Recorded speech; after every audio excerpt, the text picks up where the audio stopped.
So what if I said I'd actually seen rocks that looked like trolls that made me think these aren't rocks? What if I told you that I'd actually witnessed ships in the sky? What if I told you that I'd actually had woken one night to the presence in the room and smelt sulphur, and I knew that there'd been extraterrestrial life in my bedroom? You know, what if I've seen dead people? There's 2 or 3 or 4 or 5 or millions of other worlds out there, and I know that they exist because I've witnessed them, I've seen them.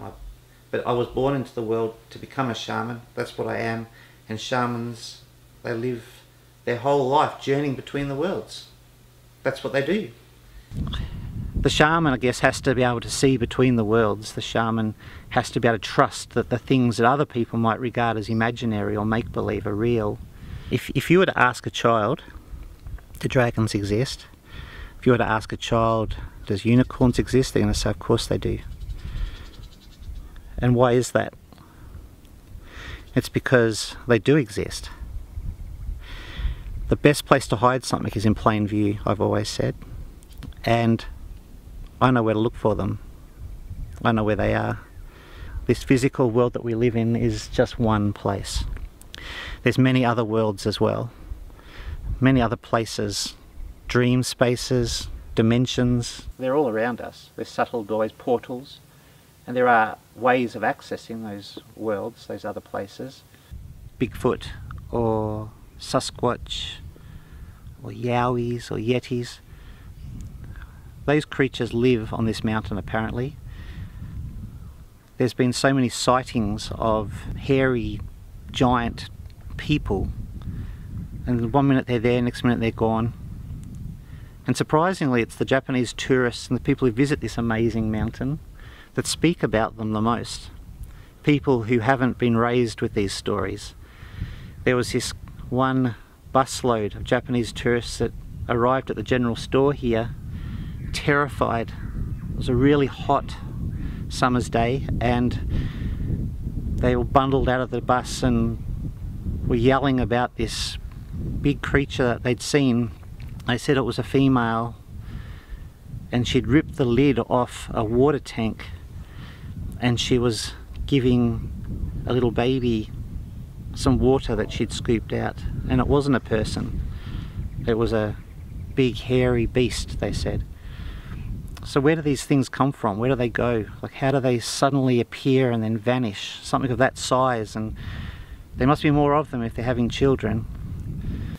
Now, where do angels come from? You know, they're beings of where? The celestial realms. No different to the fairy realms or the realm of Fae. You know, it's no different really. They're just portals, or there's portals between these other realms or these other dimensions, and the Yeti, or the Yowie as we call them here in Australia, is able to access those places. Like, there's paintings on the caves up in Arnhem Land, and the art there is almost exactly the same where it comes to the symbols as what you might find down in Africa. And see, our people talk about things called songlines or ley lines, or these invisible pathways between the worlds. So what's the difference between saying here and heaven, or Africa and northern Queensland? So they're able to access these invisible passageways backwards and forwards. Do you know what I mean? Like, they say that life began in Africa, and yet Australia, the people here, classified as one of the oldest people on the planet.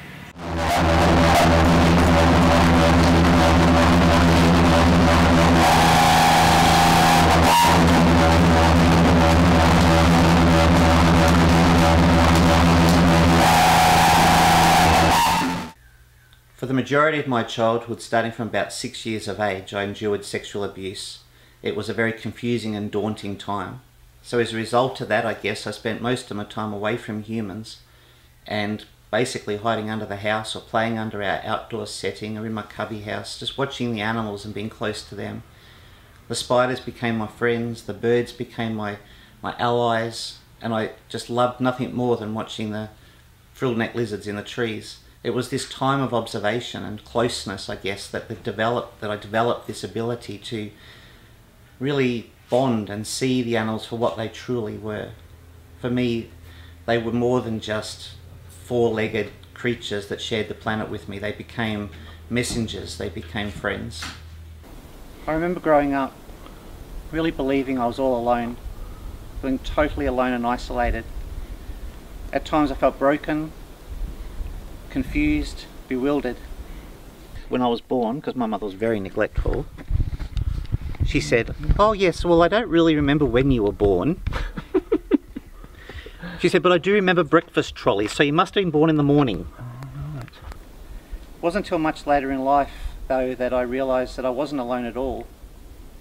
That the mother I yearned for in the physical sense, the nurturing person that I missed, that I didn't really believe I ever had or didn't think I ever would have, that energy was all around me, in the earth herself, the Earth Mother. She spoke about something called earth medicine, and she spoke about medicine just by itself, and I got confused because I thought medicine was something you take when you're sick, that a doctor gives you. And she helped me to understand that I was right, that medicine is something that you bring into yourself to make you strong, but it isn't from a doctor. Medicine is knowledge. Medicine is wisdom. Medicine is strength that comes from knowing who you are. And the animals, as it turns out, each have a medicine. They have a message. They have a strength that you can draw upon to make you whole. So when I speak about animal medicine, I'm speaking about their true force, their life force. And it's this medicine that if you were to not live like animals, but live with the animals or live in tune with the animals, they would be able to share these messages, this knowledge with you, and you could integrate it into your life to make your life richer. It's like the wolf does. For example, the wolf might wander off and eat a berry, and then the wolf might die because it was a poisonous berry.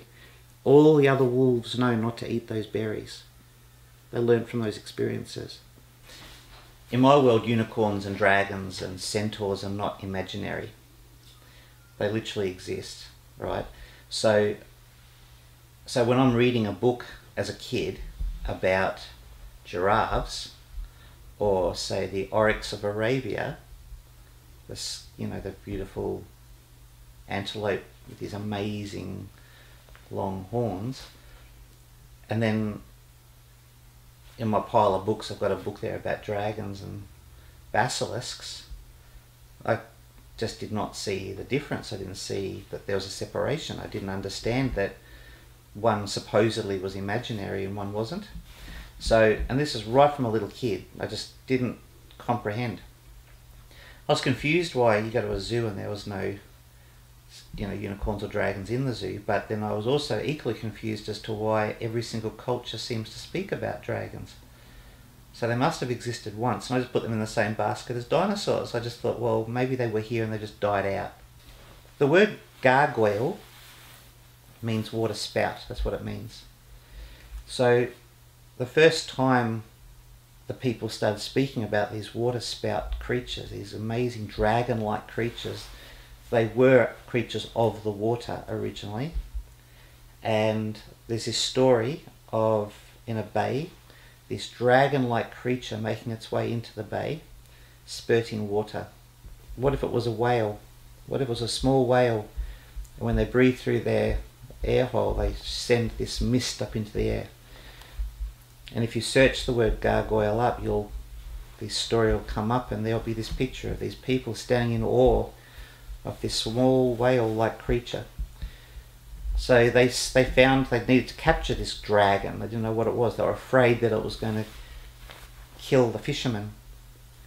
So they got this poor criminal, this man who'd been accused of terrible things, and they used him as bait. And they captured this dragon-like creature and strung this dragon-like creature up.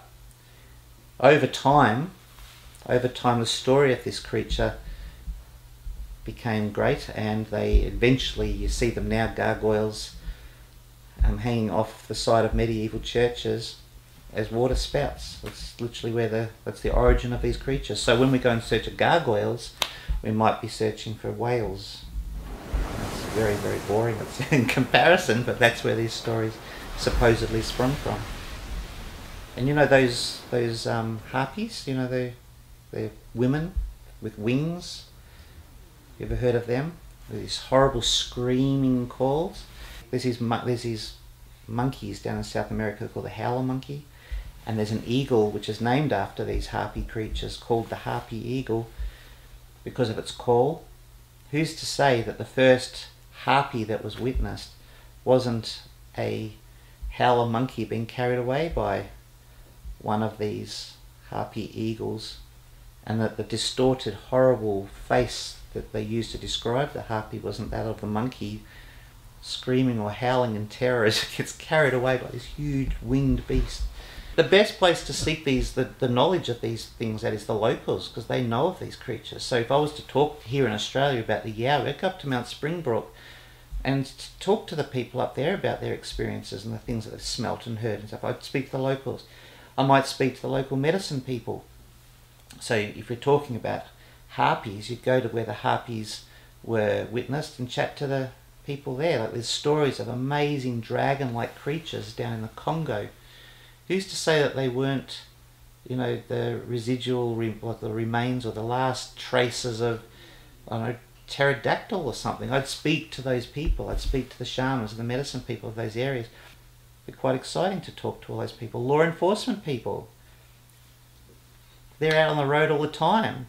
Most sightings of the Yeti or the Bigfoot in the States are from law enforcement people who are on the highway all the time. They're driving around the back streets at all the odd times of the night. I'd chat to them.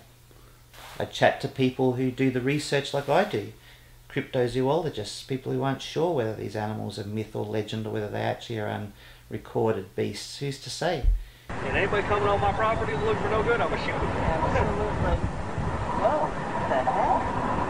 What the crap? What was that? Did you see that? Yes. Absolutely. Whoa, the heck? Absolutely. Whoa, the heck? Whoa, the heck?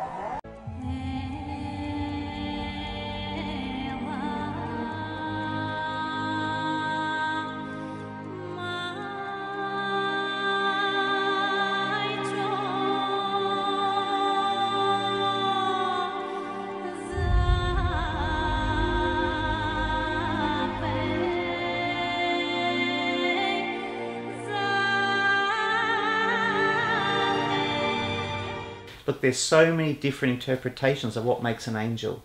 Some people call angels the light elves, and they live between our realm and the realm of God, in this realm that sits between, which could be heaven. There's dark elves, which are also known as gnomes and goblins and trolls.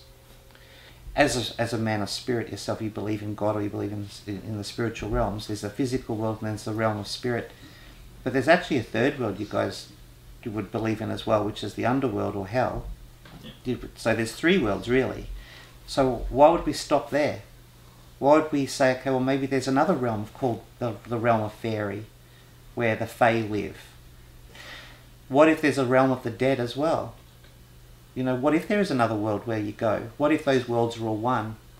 You know, what if there are other parallel universes similar to ours but slightly different, like Philip Pullman speaks about in The Golden Compass, as it was known as the movie. You know, what if there is a world similar to ours where the soul is externalized as an animal that walks beside you? What if that's where I'm from? I get my inspiration. If I was to write a fantasy story, I'd get my inspiration from those old beliefs, those old religions, which essentially are truth. I look at these things and I think that there's a truth hidden in there. And I think those with a cryptic mind should be able to sit and ask the right questions and find those answers. And that's what I find exciting about the world that I live in, is that nothing is impossible. If you can imagine it, then it's real. All the most exciting things in the world have been created from an imagination.